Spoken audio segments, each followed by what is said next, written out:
बारे में बात की थी, सेल क्या होता है, रेजिस्टेंस क्या होता है, ईएमएफ क्या होता है, टर्मिनल वोल्टेज क्या होता है, खास करके इंटरनल रेजिस्टेंस जैसी भी कोई चीज होती है हमने वो भी डिस्कस किया था। अब अच्छा लोग, हमने रेजिस्टेंस की सर्किट को सॉल्व करने की बहुत सारी तरकीब देखी है। स्टार्ट किया था हमने सीरीज और पैरेलल कनेक्शन से, फिर हमने देखा था पोटेंशियल मेथड, फिर हमने देखा था व्हीटस्टोन ब्रिज, फिर उसके बाद हमने कुछ सिमेट्री रूल देखा था कि जब बहुत टिपिकल फिगर आ जाए। अब भाई सिमेट्रिकल जो चीज़ है ना उसमें कई बार कंफ्यूजन भी होता है, ठीक है भाई, यहाँ वहाँ। तो अब ऐसी कॉम्प्लेक्स फिगर को सॉल्व करने का एक और तरीका है। देखो ऑब्वियसली बच्चा लोग, सिमेट्री रूल जो हमने देखा था ना लास्ट टाइम, फोल्डिंग और मिरर सिमेट्री, उतनी इजी थियरी दूसरी कोई भी नहीं है। बट ऑब्वियसली हमें कंफ्यूजन होगा कब ये कब वो। अगर आप प्रैक्टिस अच्छे से कर रहे हो, अगर आपको आ जाता है तो गो फॉर इट। बट वो मेथड कहाँ काम आएगी? एमसीक्यू में या तो फिर कंपटीशन लेवल में। बट अगर कोई क्वेश्चन आ जाए तो सिमेट्री रूल काम का नहीं है। तो फिर क्या करेंगे सर? अगर कॉम्प्लेक्स फिगर आ गया, बोर्ड एग्जाम की बात कर रहा हूँ मैं, बोर्ड एग्जाम में अगर कोई कॉम्प्लेक्स फिगर आ गया तो सिमेट्री रूल आपके काम की नहीं है, बिकॉज वो मेथड एनसीईआरटी के बुक में नहीं दी हुई है, वो तो हमने कंपटीशन लेवल के लिए देखी थी। तो भाई उसके लिए एक साइंटिस्ट है जिनको हम बच्चों पे, मतलब मैं भी तो कोई बच्चा था ही, हम बच्चों पे बहुत ही दया आई तो उन्होंने अपना लॉ दे दिया और वो साइंटिस्ट का नाम था किरचॉफ। ठीक है भाई, इन्होंने दो रूल दिए थे। देखो एक्चुअली रूल की जरूरत क्या पड़ी भाई, मान लो कि यार ऐसी कोई फिगर आ गई भाई, तीन बैटरी, एक ही सर्किट में तीन बैटरी है। अब भाई ये रेजिस्टर पैरेलल में हो जाएगा कि सीरीज में, क्या पता भाई, करंट यहाँ से आएगा, क्या होगा पता नहीं भाई। अगर मेरे पास सिमेट्री रूल है तो उसको मैं डायरेक्टली सॉल्व कर सकता हूँ, बट जैसे कि मैंने कहा सिमेट्री रूल एमसीक्यू तक ठीक है, बट मेथड वाइज नहीं। तो अब यहाँ पे क्या करेंगे हम लोग भाई, किरचॉफ लॉ का यूज करेंगे। किरचॉफ ने हमको दो लॉ दिए थे, उन दोनों लॉ का यूज करके हम ऐसी फिगर का एकदम इजीली आंसर निकाल लेंगे, इक्विवेलेंट रेजिस्टेंस निकालेंगे। चलिए देखिए कैसे। भाई पहला ले लेते हैं हम किरचॉफ्स करंट लॉ, या तो फिर इसको जंक्शन रूल भी कहा जाता है। भाई जंक्शन क्या होता है? जंक्शन जरा ध्यान देना भाई, जंक्शन का मतलब है पॉइंट वेयर 3 और more than 3 wires join together। भाई आपके सर्किट का एक ऐसा पॉइंट जहां पे 3 या 3 से ज्यादा पॉइंट वायर कनेक्ट होते हैं। भाई देखो बच्चा, सपोज करो कि मैं ऐसी कोई वायर ले लूं, ठीक है, ठीक है, ऐसी कोई वायर ले ली, इसको मैं नाम देता हूं A B C D। अब अच्छा ये जो पॉइंट है ना भाई, यहाँ पे सिर्फ दो ही वायर ज्वाइन हो रही है, एक ये और एक ये, इसको हम नोड कहते हैं। भाई जहाँ पे दो, इसको नोड जरूर कह सकते हैं लेकिन इसको जंक्शन नहीं बोलेंगे। जंक्शन के लिए कंपलसरी या तो 3 से ज्यादा वायर होनी चाहिए, मतलब कि ये एक यहाँ से, एक यहाँ से, एक ऊपर से, तो बेटा ये मेरा जंक्शन कहलाएगा, ये मेरा जंक्शन कहलाएगा। लेकिन A C D और सॉरी क्या होता है भाई, ये जो दो पॉइंट है ये मेरे नोड कहलाएंगे, जंक्शन नहीं। ठीक है, समझ आया भाई? मैं जंक्शन को नोड कह सकता हूँ, जंक्शन को नोड कह सकता हूँ, लेकिन नोड को जंक्शन नहीं कह सकता। नोड मतलब a point where more than one wire join together, जहां पे एक से ज्यादा जॉइंट होते हो, तो ये भी नोड है, ये भी नोड है, ये भी नोड है। लेकिन जंक्शन उसी को कहते हैं जहां पे 3 या 3 से ज्यादा वायर जॉइंट होते हैं। समझ आया बच्चों लोग यहाँ तक?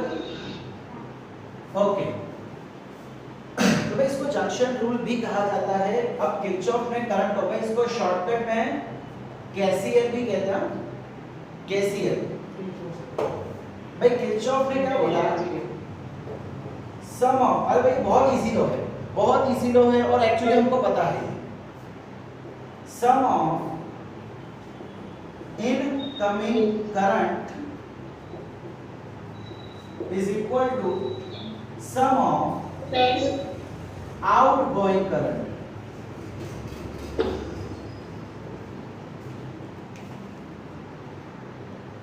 सर उसे ऐसी जगह पे लगा। ओके चलो कंटिन्यू। भाई करंट किरचॉफ ने क्या बोल दिया कि जितने भी करंट आ रहे हैं उसका समेशन हमेशा जितने भी करंट जा रहे हैं उसका समेशन इक्वल होगा। भाई इसका क्या मतलब है? भाई सपोज करो ये दो वायर है और यहाँ से कनेक्शन है। भाई यहाँ पे 2 एम्पियर करंट आ रहा है, इधर 3 एम्पियर करंट आ रहा है, तो हमको पता है कि इन दोनों का ऐड होके क्या हो जाएगा 5 एम्पियर। तो बच्चा ये मेरा जंक्शन हो गया। अब यहाँ पे इनकमिंग करंट्स का प्लस, इनकमिंग करंट का प्लस कितना है 2 + 3 5। तो आउटगोइंग का करंट कितना हो जाएगा? देखो आउटगोइंग का समेशन 5 है। तो वो ये कह रहा था कि किसी भी जंक्शन पे at any junction sum of incoming current is always equal to sum of outgoing current. भाई चलो अगर मैं ऐसा ले लेता हूं, सपोज ये यहां से ले लिया, तो भाई ये जंक्शन हो गया। सपोज करो कि यहां से करंट आ रहा है 3 एम्पियर का, यहां से करंट आ रहा है 4 एम्पियर का, और भाई हमको बोल दिया कि इधर एक करंट जा रहा है कि नहीं? अब बोला है कि भाई और यहां पे हम चलो 2 एम्पियर का करंट ले लेते हैं। हमको बोला है कि इस ब्रांच में एक करंट फाइंड करो। ये जो ब्रांच है नीचे वाली उस पे करंट फाइंड करो। भाई according to KCL incoming current are always equal to outgoing current. मैं इसको अभी के लिए आई बोल देता हूं, ठीक है? भाई क्या मैं ऐसा बोल सकता हूं 3 + 4 जो करंट आ रहे हैं, भाई जंक्शन पे जो भी करंट आ रहे हैं उसका addition is equal to junction से, देखो यहां पे हमने वर्ड यूज किया है एट एनी जंक्शन। भाई जंक्शन से जंक्शन के पास जितने करंट आ रहे हैं उसका एडिशन, और जंक्शन से दूर जितना करंट जा रहे हैं उसका एडिशन हमेशा इक्वल होता है। तो भाई यहां से वैल्यू क्या आ जाएगी 7 - 2 इज इक्वल टू आई, कितना हो जाएगा 5 एम्पियर। तो भाई यहां पे आ जाएगा 5 एम्पियर। अच्छा अब भाई कुछ अगर सपोज करो भाई यहाँ पे 2 की जगह पे 10 दिया होता, भाई यहाँ पे 2 की जगह पे 10 एम्पियर दिया होता और पूछा होता यहाँ पे कितना करंट है, तो देखो वापस वही चीज इनकमिंग करंट का प्लस आउटगोइंग करंट का प्लस हमेशा इक्वल। अब भाई ये क्या हो जाएगा 7 - 10 इज इक्वल टू आई -3। ओहो इस बार हमारा करंट क्या आ गया माइनस आ गया।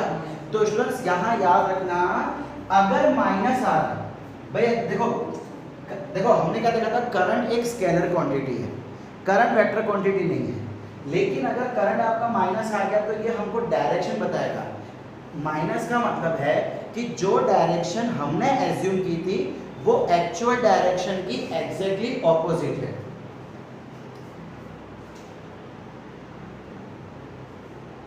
भाई देखो इसका मैं क्या कहना चाह रहा हूं, अगर माइनस आ जाता है, अगर आप ये कैलकुलेशन करते समय कभी करंट माइनस आ जाता है तो बेटा इसका मतलब है कि आपने कौन सी डायरेक्शन एज्यूम की थी डाउनवर्ड डायरेक्शन, बट एक्चुअली ये डाउनवर्ड नहीं है, ये अपवर्ड होगा। भाई आप देखो जरा यहाँ देखो भाई ये तीनों करंट देखो, माइनस का मतलब है कि हमने जो करंट एज्यूम की थी वो रॉन्ग डायरेक्शन है, उसकी रियल डायरेक्शन हमारे एजम्पशन से एग्जैक्टली ऑपोजिट है। हमने क्या एज्यूम किया था कि ये करंट नीचे है बट नेगेटिव आ गया, इसका मतलब इसकी एक्चुअल डायरेक्शन ऊपर की तरफ है। भाई अब देख लो, आप खुद ही देख लो सम ऑफ इनकमिंग, तो ये तीनों इनकमिंग करंट्स हो गए, तो 4 + 3 7, 7 + 3 कितना हो जाएगा 10, और देखो 10 यहाँ पे जा रहा है कि नहीं। सो अगर कभी भी कैलकुलेशन के समय करंट माइनस आ जाए तो समझ जाना कि उसकी डायरेक्शन ऑपोजिट है। किससे ऑपोजिट है? जो डायरेक्शन हमने ली है उससे ऑपोजिट है, ठीक है। अब बच्चा लोग आपकी बुक में या कई सारी जगह पे ऐसा भी लिखा जाता है at junction sigma I is equal to 0। भाई ये भी वही चीज है, सिग्मा आई का मतलब होता है जितने भी करंट आपके जंक्शन पे है, फिर वो आने वाले हो कि जाने वाले, जितने भी current I1 + I2 + I3 + I4 so on, इन सबका समेशन कितना हो जाएगा 0। अब एक चीज ध्यान रखना, इसमें आपको किसी एक को माइनस देना पड़ेगा। देखो अगर आप ये वाला करते हो तो कोई प्रॉब्लम ही नहीं है, बहुत चलेगा, जो है वही सही है। अगर आप ये तरीका अपनाते हो, ये इसको फॉलो करते हो, तो इसमें किसी एक डायरेक्शन को आपको माइनस लेना पड़ेगा। या तो इनकमिंग को 0 ले लो, या तो आउटगोइंग को सॉरी इनकमिंग को नेगेटिव ले लो, या तो आउटगोइंग को नेगेटिव ले लो। जनरली इस केस के लिए हम इनकमिंग करंट को पॉजिटिव लेते हैं एंड आउटगोइंग करंट को हम नेगेटिव लेते हैं। भाई तो भी वही तो हो जाएगा, आप इसको उठा के यहाँ पे लेके आओ तो ये -10 और -i हो जाएगा।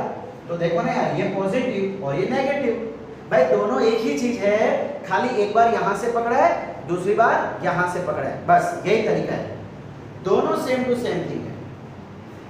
ठीक है भाई, यहाँ तक कोई प्रॉब्लम बेटा?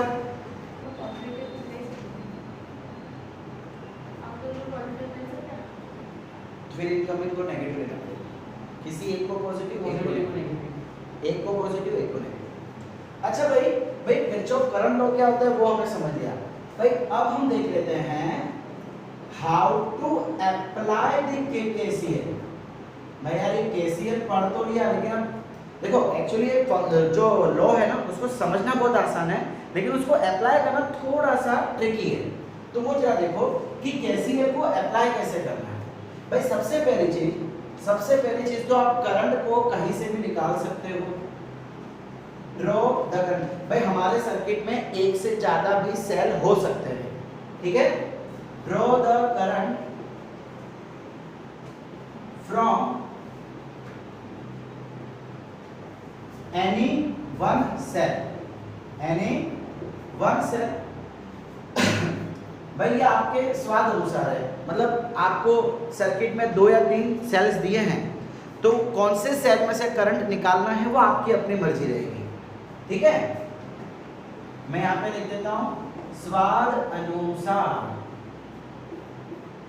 जैसे कि मैंने स्टार्टिंग में आपको एक सर्किट दिखाई थी, इसमें मेरा 3 बैटरी हमने कनेक्ट की थी।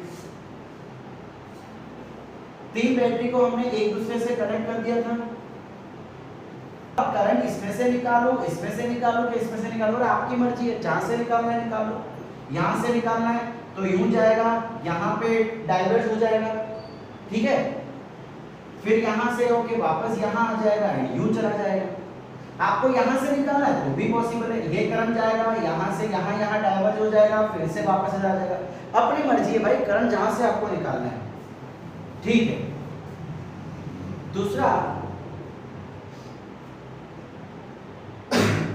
भाई आप जब भी डायरेक्शन वाइज जाओ, देखो सपोज करो कि एक सर्किट है, यहाँ पे हम ले लेते हैं बैटरी।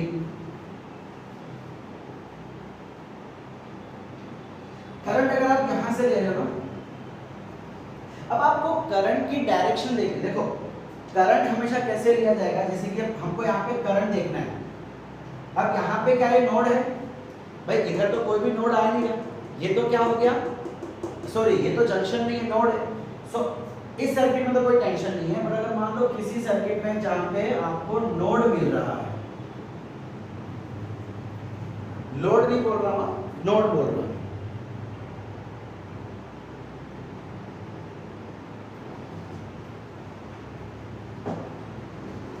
तो भाई आपको हर जंक्शन के लिए अलग अलग करंट लिखना पड़ेगा। भाई जैसे कि आप जंक्शन देखो, ये 2 जंक्शन है, तो आप यहाँ पे आने और जाने वाले करंट के लिए एक फॉर्मूला बनाओ। अब ये दूसरा है, पहले तो आपको क्या करना है, करंट को किसी भी एक सेल में से निकाल दो, उसको डिस्ट्रीब्यूट कर दो। मैं यहाँ पे लिख भी देता हूँ, draw the current from any cell and distribute. भाई ये डिस्ट्रीब्यूट तो आपको आना चाहिए। भाई अगर सपोज मेरे पास एक ही सेल है, तो मुझे पता है करंट यहाँ से निकलेगा, यहाँ जाएगा, अब यहाँ पे वो डिस्ट्रीब्यूट हो जाएगा। सपोज करो, चलो यहाँ पे जरा ध्यान से सुनना, मैं क्या बोलने जा रहा हूँ। सपोज करो कि इधर से आई करंट जा रहा है, अब यहाँ पे आके क्या होगा, डिस्ट्रीब्यूट हो जाएगा। सो यहाँ पे आने पे चलो आपने करंट I1 ले लिया, और आप लोग क्या लोगे, इधर I2 लोगे, बिल्कुल राइट है। बिल्कुल सही है, लेकिन मैं क्या इसको ऐसा ले सकता हूँ I minus I one, I minus I, अरे भाई वही तो होता है, किसी भी जंक्शन पे आने वाले करंट और जाने वाले करंट का समेशन प्लस होता है, सेम होता है, मतलब जितना करंट यहाँ से आया उतना ही करंट इन दोनों में से जाएगा। तो हमने I2 को क्या बोल दिया, I माइनस आई, मतलब इसमें से थोड़ा करंट इधर गया तो बचा हुआ करंट यहाँ जाएगा। ठीक है, आप ऐसे भी लेके चल सकते हो, मतलब इस चीज को याद रखना। मैं यहाँ पे लिखूंगा क्या कि I is equal to I1 plus I2, और फॉर्मूला सॉल्व करते समय फिर इसके लिए भी फॉर्मूला लिखूंगा। अब ये करंट यहाँ से होता हुआ इधर आ गया I1, ये करंट होता हुआ यहाँ से इधर आ गया I2, और वापस I1 I2 जुड़ के क्या बनेगा I। तो बच्चा फिर से यही इक्वेशन सामने आ जाएगी, आने वाले करंट इज इक्वल टू जाने वाले करंट, तो I1 plus I2 is equal to I। तो ऊपर नीचे आपको फॉर्मूला सेम मिले। अब हम क्या करेंगे, ये रख देंगे भाई I is equal to I1 plus I minus I1। तो जिसकी वैल्यू हमको ढूंढनी होगी उसकी वैल्यू हमको यहाँ से मिल जाएगी करंट के लिए। ठीक है भाई, इससे होगा क्या, भाई इससे होगा क्या, हमको ये पता चलेगा कि कौन से वायर में सेम है और कौन से में अलग है। तो हम यहाँ पे ये पता लगा पाएंगे कि भाई कौन सा रेजिस्टर सीरीज में है और कौन सा पैरेलल में। ठीक है, इसका एप्लीकेशन भी हम देखेंगे, सम्स भी देखेंगे इसके हम।